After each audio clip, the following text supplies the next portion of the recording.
Hello everyone, আর একটা নতুন ভিডিওতে তোমাদের সকলকে স্বাগত জানাই। আশা করছি সকলে ভালো আছো, সুস্থ আছো, আমরাও সকলে ভালো আছি।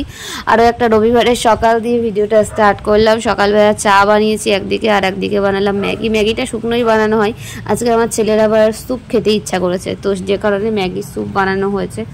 দুপুরে রান্না বসাতে বসাতে প্রায় 12:30 পৌনে 1টা মতো বেজে গিয়েছিল। আর হাজব্যান্ড বলেছিল চিকেন আনার কথা, তো আমি ভাবলাম যে চিকেন আজকে আর বানাবো না, আজকে মাছের ঝোলই করব।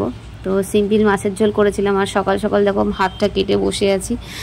তো যাই হোক, মাছের ঝোল করেছিলাম আর উচ্ছে আলু ভেজেছিলাম। এই হচ্ছে দুপুরবেলার রান্নাবান্না।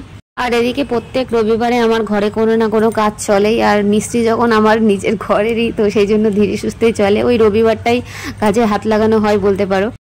আর যেহেতু প্রত্যেক রবিবারে এখন কোনো না কোনো কাজ থাকছে, সেহেতু সকাল সকাল যতই রান্না বান্না হয়ে যাক না কেন, খাওয়া দাওয়া করতে একটু লেটই হয়ে যাচ্ছে।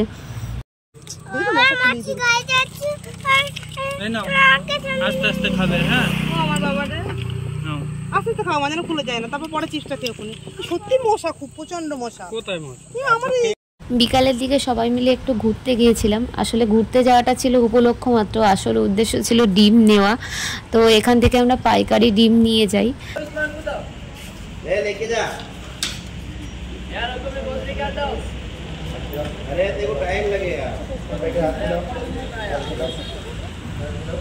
তারপরে সবাই মিলে দিদিদের ঘরে গেছিলাম। আর এটা হচ্ছে দিদিদের সোসাইটিতে যে গণেশ পুজো হয়েছে সেই ঠাকুরটা।